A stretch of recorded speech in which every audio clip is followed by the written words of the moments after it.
Jesus Cristo quer nos dar plena liberdade. Por isso ele diz, conheçam a verdade. Conheçam a verdade e ela vai te libertar. E a verdade nós temos tanto na Bíblia, a palavra de Deus, quanto na pessoa de Jesus Cristo. A Bíblia, queridos, não é fruto da imaginação humana. A Bíblia não foi um livro criado ou escrito pela imaginação ou pensamentos, fruto dos pensamentos humanos.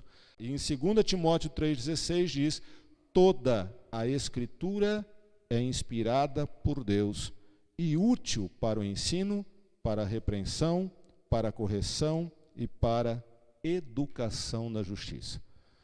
Toda a Escritura é inspirada por Deus. Existem algumas pessoas que não acreditam desta forma. Existem pessoas que pensam que apenas parte da Escritura é inspirada por Deus. E nós temos outras partes da Escritura que são frutos da imaginação ou dos pensamentos e reflexões humanas. Mas aqui, o apóstolo São Paulo, escrevendo a Timóteo, ele diz, não é parte da Escritura que é inspirada por Deus, é toda a Escritura que é inspirada por Deus. E toda a Escritura, ela tem a sua utilidade. Ela é útil para o ensino, para a correção e para a educação na justiça. E se nós continuarmos, o texto ali declara, a fim de que todo homem seja varão perfeito. Então, se nós regrarmos, se nós basearmos a nossa vida na palavra de Deus, na verdade, nas Sagradas Escrituras, nós não apenas seremos livres, como diz o texto, conhecereis a verdade e a verdade vos libertará, mas também seremos pessoas perfeitas. Pessoas perfeitas são pessoas que não tropeçam, que não cometem equívocos. Por quê? Por dois motivos. Primeiro motivo, é uma pessoa que está sendo guiada, direcionada, orientada pelo próprio Cristo. Segundo, é uma pessoa que tem como fundamento do seu estilo de vida, como sua regra de vida, a palavra de Deus. Ele não está tateando por aí, tentando descobrir a forma como deve viver, porque a forma como deve viver já está bem descrita na palavra de Deus. Segunda carta de Pedro, capítulo 1, versículo 21. E a palavra de Deus diz, porque nunca, jamais, qualquer profecia foi dada por vontade humana. Entretanto, o que diz o texto? Homens santos falaram da parte de Deus, movidos pelo Espírito Santo. O que é ser santo? Quando nós olhamos a palavra de Deus, nós vemos homens que são chamados de santos, mas que não eram assim tão santos no sentido que nós entendemos da palavra santo, a pessoa perfeita. Agora, o contexto, quando o texto bíblico fala, homens santos falaram da parte de Deus, é que foram homens escolhidos por Deus e separados para uma função específica. Por exemplo, se você for no livro dos grandes profetas bíblicos, vamos pegar Isaías, você encontra Isaías capítulo 6, Deus separando Isaías para o ministério profético.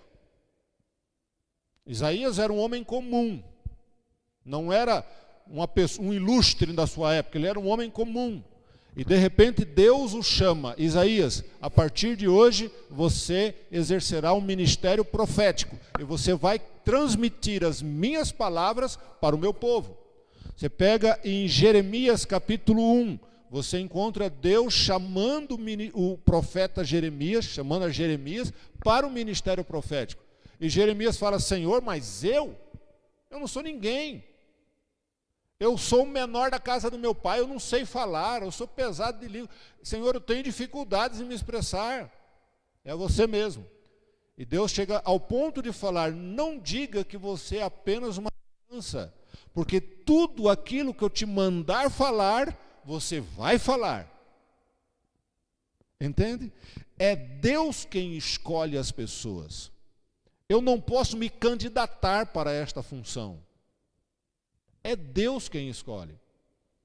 Então, as pessoas que Deus escolheu para revelar a sua vontade para a nação de Israel e para toda a humanidade, não foram qualquer pessoa, mas foram pessoas específicas que Deus escolheu e as separou para esta função. E por isso o texto bíblico diz que eram homens santos que falaram da parte de Deus. Falaram da parte de Deus. Mas não apenas falaram da parte de Deus, mas eles eram movidos por um poder diferenciado. Não eram movidos pela sua inteligência, pela sua sabedoria, pelo seu conhecimento. O que os movia? O que diz o texto bíblico? O que os movia? O Espírito Santo. Como que se dá o processo de revelação? Deus conversa com os seus profetas através de sonhos e visões. Ok? Quando nós encontramos lá em Êxodo, né, Deus falando ali com a irmã de Moisés e com o irmão dele, ele diz: se há entre vós profetas, com eles eu falo através de sonhos e visões. Com Moisés, Deus tinha uma intimidade um pouco maior. Ele diz: com o meu servo Moisés eu falo cara a cara, mas com os profetas eu falo através de sonhos e visões. Então Deus mostra uma imagem, ou uma coleção de imagens, ou cenas, ou de repente um vídeo. Podemos pensar assim? Mostra um vídeo, e aí o profeta, quando desperta do sonho ou da visão, Deus fala para ele: agora vai e escreve aquilo que você viu nas suas palavras. Vamos a um próximo texto, 1 Tessalonicenses, capítulo 2, verso 13. Outra razão ainda temos nós para incessantemente dar graças a Deus. Qual é outra razão que a gente tem para dar graças a Deus? E aqui Paulo descreve. É que, tendo vós recebido a palavra que de nós ouvistes, que é de Deus. Ele fala: vocês ouviram eu falar, mas ele diz aqui, continua no texto: tendo vós recebido a palavra que nós ouvistes, porém, que é de Deus. Continua: acolhestes não como palavra de homens. Vocês receberam, acolheram esta palavra, não como sendo palavra de homem, e sim como, em verdade, é a palavra de Deus. As palavras proferidas pelos profetas, por mais que fossem palavras humanas, elas vinham de quem? De Deus. Paulo estava dizendo: eu preguei a vocês, eu falei a vocês, vocês receberam a mensagem que eu apresentei a vocês, mas esta mensagem não é minha, esta mensagem é verdadeiramente de quem? De Deus. Próximo texto para a nossa reflexão, São João 5,39. O que nos diz esse texto? Examinais as Escrituras, por quê? Porque julgais ter nelas a vida eterna, mas são elas mesmas que testificam de mim. Algumas pessoas dizem o seguinte: olha, examinais as Escrituras porque julgais ter nelas a vida eterna. Beleza, eu tenho a vida eterna nas Escrituras. Essa interpretação está errada. É um problema não de interpretação bíblica, é um problema de interpretação textual. As Escrituras não têm poder para nos dar vida. Quem é que é o doador da vida? Deus, Jesus Cristo. Agora, o que estava acontecendo ali? E é importante entendermos isso para entender o significado desse texto. Ali havia um grupo de saduceus e fariseus acusando Jesus de ser um impostor.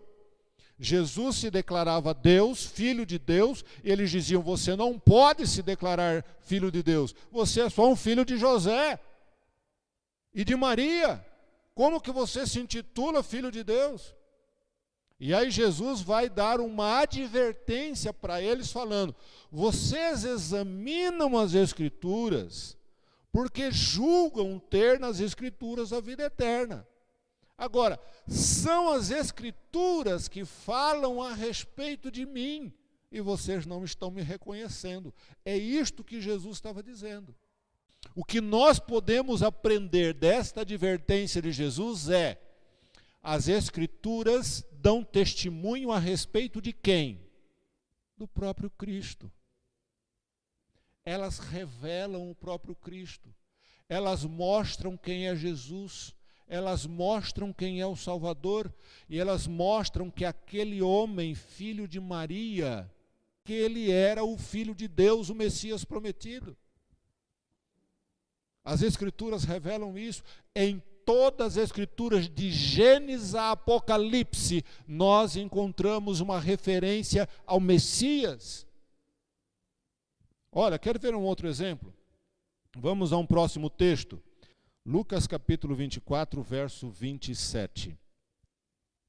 Jesus, após a sua ressurreição, ele se encontra com 2 dos seus discípulos que estão voltando de Jerusalém para a sua casa, no caminho de Emaús. E ali aqueles discípulos estavam silentes, chorando, pranteando a morte do Messias, daquele a quem eles haviam depositado a sua confiança. E Jesus chega a eles e eles não o reconhecem. E Jesus então pergunta o que está acontecendo. Eles travam um diálogo com Jesus, perguntando: como que você não sabe o que aconteceu em Jerusalém nos últimos dias? Você não viu, não sabe de nada. E Jesus ali vai se fazendo de desinformado, mas passa agora a explicar o que as Escrituras falavam acerca do Messias. E aqui no versículo 27 do capítulo 24 diz: e começando por Moisés, discorrendo por todos os profetas, expunha-lhes o que a seu respeito constava onde? Em todas as Escrituras. O próprio Cristo usou as Escrituras, usou a própria Escritura para se revelar como Messias. E aí aqueles 2 homens creram, e a sua fé foi fortalecida. E hoje nós temos que estudar as Escrituras da mesma forma. Nós não podemos pegar um texto isolado, um pedaço da Bíblia para tentar fazer dele uma doutrina. Não podemos fazer isto. São João capítulo 17, verso 20. E o texto bíblico nos diz: não rogo somente por estes, mas também por aqueles que vierem a crer em mim. O que diz o restante do versículo? Vierem a crer em mim de que forma? Por intermédio do quê? Por intermédio da sua palavra, do testemunho, da Bíblia. Entende?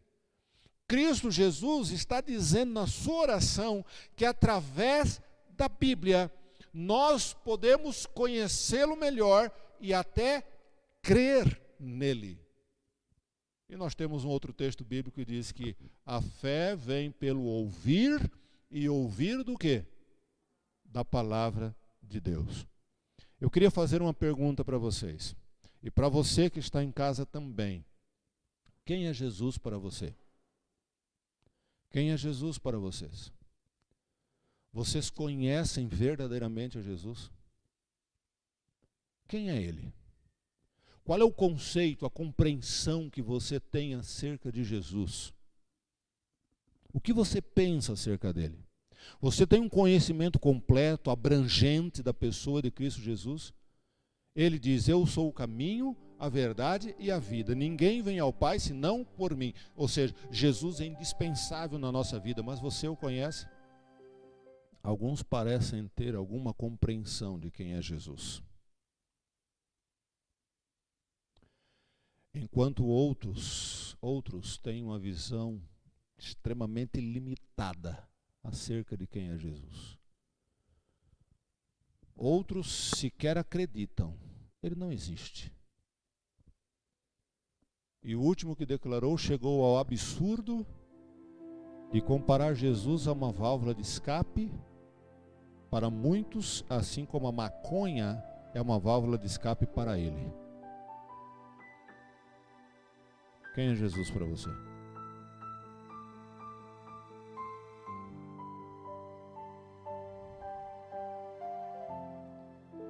Sabe, se nós não verdadeiramente buscarmos na palavra de Deus, nas Escrituras, conhecer sobre Jesus, a nossa compreensão de quem Ele é, a definição de quem Ele é, nunca será plena. E se nós não temos uma concepção completa acerca de quem é Jesus, Ele se torna sem valor na nossa vida. Para que eu vou seguir as orientações de uma pessoa que, foi um personagem do passado? Ou de alguém que não existe, de alguém que não pode fazer nada por mim? E aqueles que têm essa compreensão, esta visão, a têm simplesmente pelo fato de não estudarem as Escrituras. Porque as Escrituras dão testemunho acerca de quem é este Jesus. Quanto mais estudarmos as Escrituras, quanto mais estudarmos a palavra de Deus, mais conhecimento teremos acerca de quem é esse Jesus. Mais profundo será o nosso relacionamento com Ele, mais íntima será a nossa relação com Ele, e Ele deixará de ser um ser mitológico, como alguns defendem, deixará de ser apenas um bom homem que viveu no passado, que nos trouxe bons ensinamentos. Ora, Maomé também foi um bom homem, trouxe bons ensinamentos. Buda também foi um bom homem, também trouxe bons ensinamentos para a humanidade. Entre outros personagens da história, mas nenhum dos grandes ou pequenos personagens da história pôde transformar vidas. O único foi Jesus. E Ele pode transformar a sua vida, se você o conhecer. Porque conhecer Jesus é tudo que nós podemos fazer nessa terra. Aqueles que o conhecem aqui viverão a eternidade ao lado dele. Por isso, queridos, não desista de estudar, mas investigue cada dia mais, com mais profundidade, a palavra de Deus, para que você conheça mais a Jesus. Porque Ele é o único que pode salvá-lo, Ele é o único que pode libertá-lo, e Ele é o único que pode lhe dar a vida eterna. Que Deus te abençoe.